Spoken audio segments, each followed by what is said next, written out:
जय गणेश दोस्तों, कैसे हैं आप सभी लोग। एक बार फिर से सभी का बहुत बहुत आभार कि आप लोग फिर से आए हैं अपना बेशकीमती समय निकाल के मेरा ब्लॉग देखने के लिए। चलिए शुरू कर लेते हैं आज का वीडियो। तो वॉक करके आ गई हूँ मैं, 2-3 दिन की लगातार छुट्टी हुई है, उसके बाद आज जाके कंटिन्यू किया है। और बारिश हो ही रही थी। बारिश का मतलब अभी चल ही रहा है कार्यक्रम बहुत अच्छे से।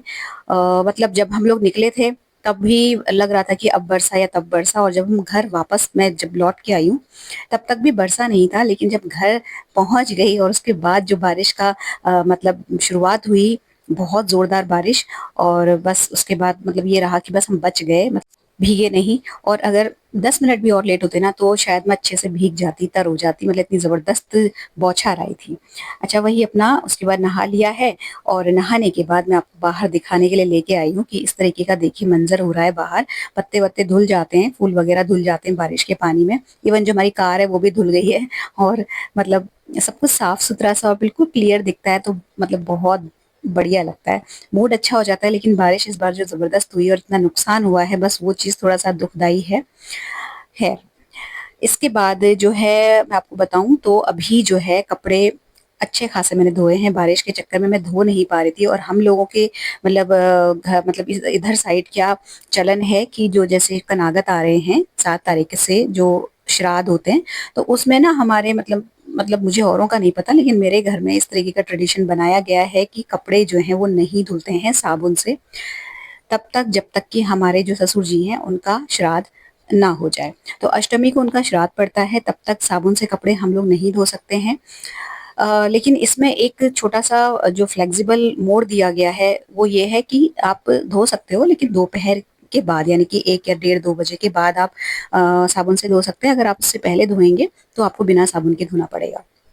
तो इस चक्कर में श्राद्ध आने से पहले मेरे पास एक बहुत बड़ा जो टारगेट है, वो ये है कि जस्ट मतलब अपना ये सारे जो जितने भी कमरे हैं उनकी बेडशीट्स वगैरह धोनी है। क्योंकि देखिए जो घर में बड़े होते हैं ना, उन्होंने शुरू से जो चीज़ मानी होती होती है उसको फॉलो करना ही पड़ता है। आप चाह के भी उसमें परिवर्तन नहीं ला सकते।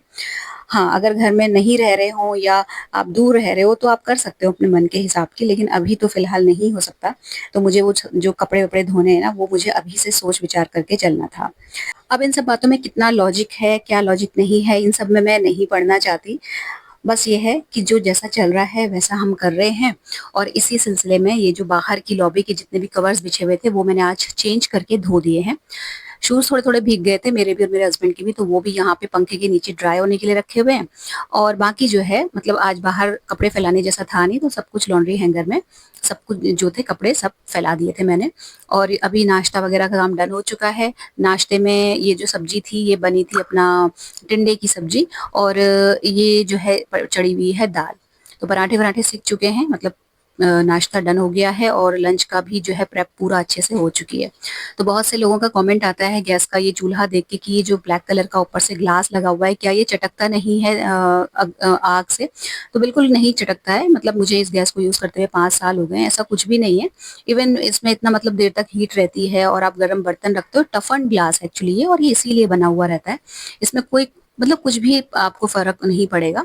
आप बिल्कुल इत्मीनान होके अगर खरीदने की सोच रहे हैं और आपको पसंद आ रहा है इस तरीके का चूल्हा, तो आप ले सकते हैं। ये सोच के मत कैंसल करिएगा कि काँच है तो कहीं चटके ना या फूटे ना गर्मी से। ये बना ही इसी तरीके से है कि हीट को मतलब सहन कर सके। तो इसके बाद जो है ये गैस चूल्हा पोंछने के बाद फिर मैंने दाल चढ़ा दी थी। नॉर्मली जो है मैं दाल में प्रेशर लगाने के बाद गैस का चूल्हा पोंछती हूँ, क्योंकि कई बार छींटे-वीटे आ जाते हैं। लेकिन आज दाल थोड़ी-सी कम है क्योंकि जो सब्ज़ी बनी है वो इतनी मतलब थोड़ी-सी एक्स्ट्रा बनी हुई थी, तो द जो दाल है मैंने थोड़ी कम चढ़ाई थी। तो जब कम रहती है प्रेशर कुकर, आधे प्रेशर कुकर से नीचे, तो अमूमन नहीं ही बाहर को आती है दाल। अच्छा, इसके बाद जो है मेरी मदर इन लॉ का चाय, पानी और ये सब चीज़ें मैं अटेंड करके तैयार होके चली गई थी ऑफ़िस। फिर से एक ही कमेंट बार-बार आता है कि आपका क्या प्रोफ़ेशन है? एक्चुअली देखिए मैं कोई जॉब नहीं करती हूँ। हमारा अपना बिज़नेस है और उसी जो हमारी शॉप है उसमें मैं 3 से 4 घंटा बैठती हूँ। वो ये जो आवर्स हैं, ये जो टाइम है, ड्यूरेशन है, ये कम-ज़्यादा होती रहती है काम के हिसाब से। ज़्यादा काम है तो टाइम ज़्यादा देना पड़ता है, नहीं होता है तो कम देती हूँ। और कई बार ऐसा होता है कि बहुत ही ज़्यादा मतलब बिल्कुल अगर नहीं काम होता तो मैं कई बार नहीं भी जाती हूँ, लेकिन ऐसा बहुत रेयर होता है। तो जाने के साथ जो भी मेरा यहाँ का रूटीन है शॉप का, मैं वैसे कई बार शेयर कर चुकी हूँ, लेकिन एक चीज़ जो नई है, जो मैंने शायद आपके साथ कभी शेयर नहीं की, जो मैं करती हूँ, वो मैं बताऊँ आपको। तो देखिए, जो ऑफ़िस में पूजा के लिए फूल जाते हैं, घर से ही फूल भेजती हूँ मैं।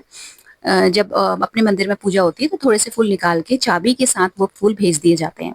तो जब वो फूल भेजे जाते हैं तो पॉलीथीन के अंदर रख के भेजती हूँ, और 10-15 दिन के अंदर ही ये जो पॉलीथीन्स हैं ये कलेक्ट हो जाती हैं, बहुत ढेर सारी हो जाती हैं, और इनको जो है हम पॉलीथीन्स को यूज़ करने के बाद डिस्कार्ड नहीं करते हैं, यानी कि डस्टबिन में नहीं डालते हैं। रीज़न कि ये जो पॉलीथीन्स हैं बार-बार हम इनको ये मतलब ये रोटेट होती हैं, office to home, home to office. अब ये जमा हो गई हैं, बहुत ज़्यादा हो गई है, तो मैं इनको उठा के सीधे ले जाऊँगी अपने घर, और वापस से इन्हीं पॉलीथीन्स में फूल रख के ऑफ़िस में चाबी के साथ भेज दिया करती हूँ। तो ये जो पॉलीथीन्स हैं ना, मैं आपको सीरियसली बताऊँ तो शायद 1.5 से 2 साल हो गया है, यही 12-13 पन्नियाँ इधर से उधर होती हैं। इनमें से कुछ जो होती हैं फट जाती हैं या बिल्कुल बेकार हो जाती हैं, वो ही हम फेंकते हैं, अदरवाइज़ हम इन्हीं को रीयूज़ करते हैं। तो एक छोटा-सा ही सही, लेकिन एक बहुत थॉटफुल योगदान है अगर हम लोग करें अपने पर्यावरण की ओर, तो मतलब अगर हर जने इतना छोटा-छोटा स्टेप लेके अगर सोचे ना, तो बहुत सारी चीज़ें चेंज हो सकती हैं। बट वही बात है कि हम लोग नॉर्मली नहीं इधर ऐसी चीज़ों की ओर दिमाग लगा पाते हैं। इवन जो ये पॉलीथीन्स वाला रूटीन है, मैंने बहुत टाइम पहले अपने एक ब्लॉग में शेयर किया था, और आप लोगों को वो आइडिया भी बहुत पसंद आया था कि जब मेरे घर में बहुत ज़्यादा पॉलीथीन्स कलेक्ट हो जाती हैं, तो हम जब मंडी जाते हैं, सब्जी मंडी सब्जी लेने के लिए, तो वो सारी की सारी पॉलीथीन्स मैं लेके जाती हूँ मंडी में, और कोई भी ऐसा वेंडर या सब्जी वाला जो मुझे लगे कि थोड़ा-सा मतलब गरीब लगे, या कुछ ऐसा लगे कि वो नहीं ज़्यादा अफ़ोर्ड कर सकता है, थोड़ी ही 2-4 सब्जियाँ लेके बेचने वाले किसान बैठे रहते हैं ना, मतलब जो प्रॉपर शॉप बना के बैठे रहते हैं उनको तो नहीं, लेकिन इस तरीके के ढूँढ के मैं जो है पॉलीथीन्स ऐसे लोगों को दे देती हूँ वहाँ जाके, जिससे कि उनको हेल्प हो जाए। बहुत छोटी हेल्प है एक्चुअली, इसे हेल्प तो नहीं कहना चाहिए, अगर मैं हेल्प कहूँ तो ये मेरी खुद की अपनी तारीफ़ है, जो कि नहीं होनी चाहिए। लेकिन हम लोग ये हमने सिस्टम बना रखा है, तो पॉलीथीन्स कम यूज़ होंगी तो देखिए हमारे एनवायरनमेंट के लिए उतना ही अच्छा होगा, और अगर ऐसा हम सब सोचें तो बहुत बड़ा चेंज ला सकते हैं। तो थोड़ा-सा विचार करने की ज़रूरत है, और मुझे लगा कि मुझे ये चीज़ शेयर कर देनी चाहिए, इसलिए मैं शेयर यहाँ पे कर रही हूँ।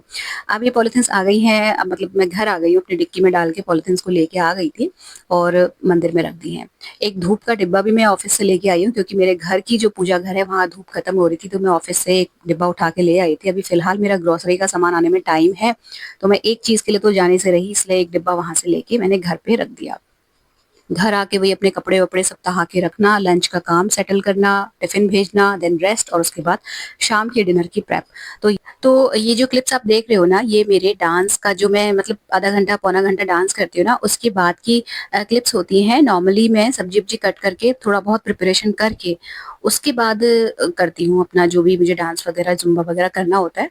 उसके बाद ये रहता है ना कि चलो सब्ज़ी कटी हुई है, तो आप फटाफट आप थोड़ी देर के लिए आपने 5-7 मिनट के लिए हवा खाई, पंखे की, अपना ठंडा कोई सा भी ड्रिंक पिया, उसके बाद काम करने में थोड़ी दिक्कत नहीं होती। नहीं तो नए सिरे से फिर सब्ज़ी काटना, मतलब थोड़ा-सा थकान तो हो ही जाती है, देखिए आप कुछ भी कहें। तो मैं थोड़ा बहुत करके जाती हूँ, और बाकी का बचा हुआ आके करती हूँ। तो आज जो है ये बन रहा है काशी फल की सब्ज़ी।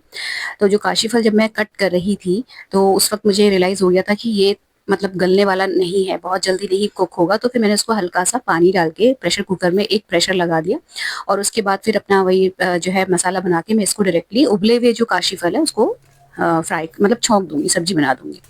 तो मेथी और हींग से तड़का लगाया है, उसके बाद उसमें टमाटर और हरी मिर्च डाल दी है। इसके बाद और थोड़ा-सा अदरक, और उसके बाद उबला हुआ काशीफल जाएगा, बाद उसमें वही अपने रोज़ वाले मसाले, नमक, हल्दी, और ये अपना धनिया पाउडर, और थोड़ी-सी देगी मिर्च फॉर कलर, क्योंकि हरी मिर्च ऑलरेडी हमने चटपटे बनाने के लिए डाली हुई है। खट्टे के लिए टमाटर डला हुआ है, लेकिन लास्ट में काशीफल को थोड़ा-सा फ्लेवर ऐड करने के लिए उसमें मैंने हल्की-सी शुगर और थोड़ा-सा अमचूर पाउडर और ऐड किया था, जो कि क्लिप मैं बनाना भूल गई। तो ये जो है सब्ज़ी मैं बना के अभी लोहे की कढ़ाई में बनाऊँगी, लेकिन इसको ना जब ये कुक हो जाएगी, फिर मैंने उसको इस सब्ज़ी को उसके बाद मैंने कैसेरोल में खाली कर दिया था।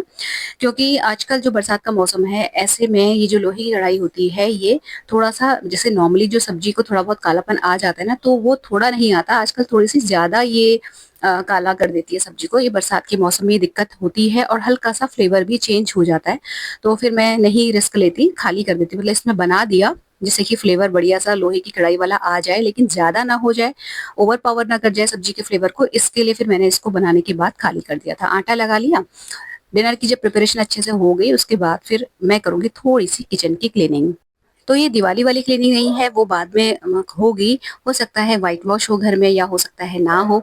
तो फिलहाल मुझे ऐसे ही एक रूटीन क्लीनिंग के तौर पे करना था, थोड़ा-सा जो जहाँ पे मेरे डिब्बे वगैरह रहते हैं ना, उस एरिया को क्लीन करना था, क्योंकि मॉड्यूलर किचन नहीं है, इस वजह से पूरी की पूरी जो किचन है मेरी ओपन है, और क्योंकि इसमें कोई चिमनी भी नहीं है, तो इस वजह से थोड़ा बहुत चिकनाई जो है वो आ ही जाती है, कितना भी ध्यान रखो, कितना भी क्लीनिंग करो। तो मुझे एक बस सरसरी सी नज़र डालनी है सारी पूरी की पूरी स्लैब में, और नीचे जो लाइनिंग बिछी हुई है, जो कि कोई स्पेसिफिक लाइनिंग नहीं है, न्यूज़पेपर ही को ही मैं फ़ोल्ड करके बिछा देती हूँ, तो वो मुझे चेंज करना है, और उसके लिए मुझे चाहिए आधा घंटा। इस बीच में जो डिब्बे या जो बास्केट्स धुलने की होंगी, मैं उनको साइड बाय साइड धोती जाऊँगी। तो ख़ैर, ये जो डिनर का काम खत्म हुआ, उसके बाद जो अपना एक हॉट वाटर बैग जो भर के मैं डेली अपनी जो सासू माँ है उन्हें देती हूँ, वो भरूँगी, उन्हें दूँगी। एक बार और उन्हें अटेंड किया जाएगा, उन्हें कोई चीज़ की रिक्वायरमेंट होगी तो वो दे दी जाएगी, और उसके बाद फिर स्टार्ट होगी किचन की क्लीनिंग। और ये जो इमली है, हाँ, इमली का पल्प एक्चुअली मैंने डाला था कद्दू में, मतलब काशीफल की सब्जी में। अमचूर पाउडर मैंने बोल दिया गलती से, बट मैंने डाला इमली का पल्प था, तो थोड़ा-सा इमली है उसे गर्म पानी भिगो लिया था, और उसी का जो हल्का-सा निकाल के गूदा डाल दिया था सब्जी में, तो थोड़ा-सा खट्टा-मीठा सा फ्लेवर आ जाता है काशीफल की सब्जी में। अच्छी बनती है काशीफल की सब्जी एक्चुअली, अगर इमली का पल्प लास्ट में ऐड कर दो थोड़ा-सा। तो ये ज़्यादा मैंने भिगा दिया था, तो उस वो जो बची हुई है इमली, उसको फिर मैंने डिस्कार्ड किया। उसके बाद ये जो हॉट वाटर बैग है, इसको भर के अपनी मदर इन लॉ को दे दूँगी, और उसके बाद मैं लग जाऊँगी किचन की क्लीनिंग में।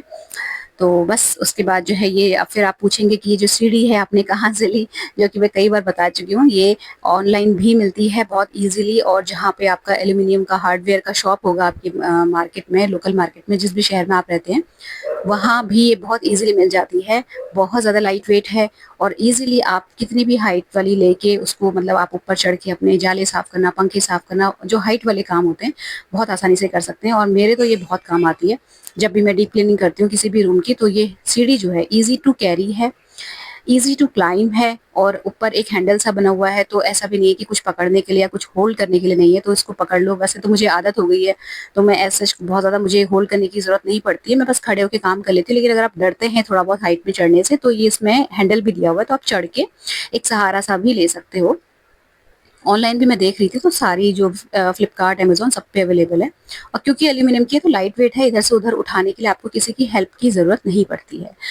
तो ये एक छोटी सी क्लिप मेरी डॉटर बना रही है, और यहाँ पे सारे जितने भी पुराने न्यूज़पेपर हैं सब मैंने निकाल के फेंक दिए, और यहाँ पे थोड़ा बहुत जो डस्ट था, जो कि बहुत ज़्यादा नहीं था एक्चुअली, तो वो सब साफ करके नया न्यूज़पेपर बिछा के सारे डिब्बों को मैंने तरीके से लगाया है। जिनको रिफ़िल करना था उन्हें रिफ़िल किया, जो चीज़ ख़त्म हो रही थी उसको लिस्ट में मेंशन किया, और जो चीज़ों को धुलना था, अब क्योंकि डिब्बे जो हैं, आप मेरे ब्लॉग्स में अक्सर देखते होंगे कि मैं बहुत फ्रीक्वेंटली बारी-बारी से सारे डिब्बों को वॉश करती रहती हूँ, फिर भी लग जाती है चिकनाई थोड़ी बहुत, तो वो सब कुछ क्लीन करना, और ख़ास तौर से जो बास्केट्स हैं जिनमें मैंने अलग-अलग तरीके की चीज़ें रखी हुई हैं, उनको मुझे साफ़ करना था, उनमें मेरा हाथ बहुत टाइम से नहीं लगा था, तो वो बास्केट्स भी मैंने धोनी थी। तो जब ये पूरी की पूरी सफाई ऊपर चढ़ने वाली जो थी वो ख़त्म हुई ना, तो उसके बाद मैंने एक पैन में पानी गरम किया, और उसमें वो जो अपना विम बार होता है उसे घोल के हल्का-सा, देन जितने भी चिकने टोकरियाँ या डिब्बे थे उनको वॉश करके बाहर डाइनिंग टेबल पे सुखाने के लिए रख दिया। अब उनमें चीज़ों को वापस से रखना मैं नेक्स्ट डे मॉर्निंग करूँगी, जब वो ऑटोमेटिकली अपने आप से सूख जाएँगे, एयर ड्राई हो जाएँगे, मैं उनको अलग से वाइप नहीं करने वाली। और फिलहाल जो है यहाँ पे किचन की क्लीनिंग खत्म हुई, और जो मेरी बेटी है बराबर मेरे साथ बनी हुई थी, तो वो उसको मैंने दही जमाना अभी हाल ही में सिखाया, तो उससे मैंने कहा चलो तुम दही जमा लो जब तक। हाँ, तो वो मेरी क्लिप भी बना रही है, दूध उसने साइड में रखा हुआ है दही जमाने के लिए, और मतलब इस बीच में उसने नींबू पानी बनाना, अपनी दादी को देना, खुद मतलब मेरे लिए बनाना, ये सब वो ही कर रही थी।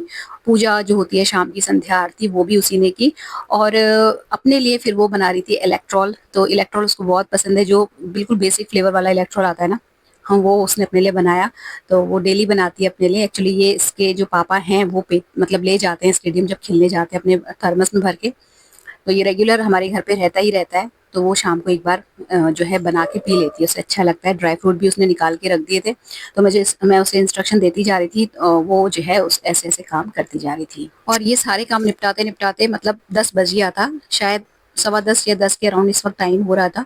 और यहाँ पे फिलहाल किचन की क्लीनिंग, डिनर, और किचन से छोड़ने से पहले जो रिचुअल्स होते हैं सारे के सारे वो संपन्न हुए। किचन डस्टर्स की क्लीनिंग और उनकी मेंटेनेंस को लेके जो कमेंट आया था, कोशिश करूँगी कि नेक्स्ट व्लॉग में उसको मैं कवर कर पाऊँ। फिलहाल ये वाला जो व्लॉग है यहीं पर समाप्त होता है। अगर अच्छा लगा हो किसी भी वजह से तो वीडियो को लाइक और शेयर जरूर कीजिएगा, हाइप कीजिएगा वीडियो को और चैनल को सब्सक्राइब करके बेल आइकन हिट करना बिल्कुल भी मत भूलिएगा। मिलते हैं नेक्स्ट इंटरेस्टिंग से वीडियो में। Till then take care, stay healthy, happy and positive. Thank you.